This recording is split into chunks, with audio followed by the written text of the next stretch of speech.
Hi అండి, welcome to Lakshmidevi channel.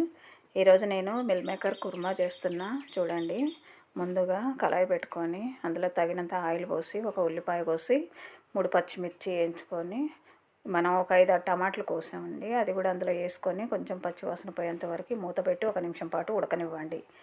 తీసి అది పక్కకు చల్లార్చనివ్వండి.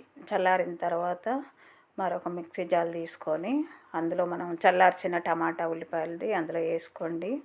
వేసుకున్న తర్వాత ఒక 2 చెంచాల కొబ్బరి పొడి వేయండి.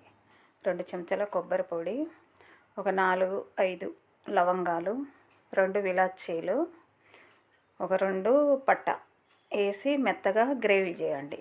అదే ప్యాన్లో కొంచెం ఆయిల్ పోసేసుకొని మనం వేడి నీళ్ళల్లో నానబెట్టి పక్కకు పెట్టుకోవాలి మిల్ మేకరు. అవి తీసి అందులో వేయండి. వేసిన తర్వాత కొంచెం పసుపు వేయండి. వేసి కొంచెం సేపు సిమ్లో పెట్టి వేపుకోండి. 1 నిమిషం మూత పెట్టండి. మూత తీసిన తర్వాత మరొకసారి కలుపుకొని ఒక చెంచాడు అల్లం పేస్టు వేసి అది కూడా కొంచెం సేపు వేపండి. 1 నిమిషం పాటు వేపుకోండి. వేపిన తర్వాత రుచికి తగినంత ఉప్పు వేయండి. వేసి మరొకసారి కలపండి. కలిపిన తర్వాత ఒక చెంచాడు కారం, చెంచాడు ధనియా పౌడర్ వేసి కొంచెం అది వేగేంత వరకు వేపుకోండి. 1 నిమిషం 2 నిమిషాలు వేపుకొని మనం మిక్సీ పట్టిన 1 నిమిషం మూత పెట్టండి. మూత పెట్టి తీసేయండి. తీసిన తర్వాత మనం మిక్సీ పట్టింది ఉంది కదా, అదే అందులో వేసి మరొక 2 నిమిషాలు కలిపి మూత పెట్టండి. మూత పెట్టి కొంచెం దగ్గరగా అయిన తర్వాత మనకు కొంచెం గ్రేవీ కావాలనుకుంటే 1 గ్లాస్ వాటర్ అయినా వేసుకోవచ్చు. వేసి మరొక 2 నిమిషాలు ఉడకనివ్వండి.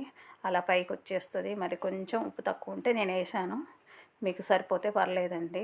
చివరిగా కొత్తిమీర వేయండి. కొత్తిమీర వేసుకొని మరొకసారి కలుపుకొని కొంచెం పైకి నూనె తేలేంత వరకు ఉడకనివ్వండి.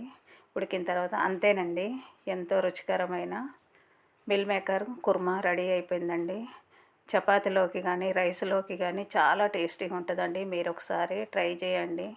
మీకు నచ్చితే లైక్ చేయండి, షేర్ చేయండి. Thank you.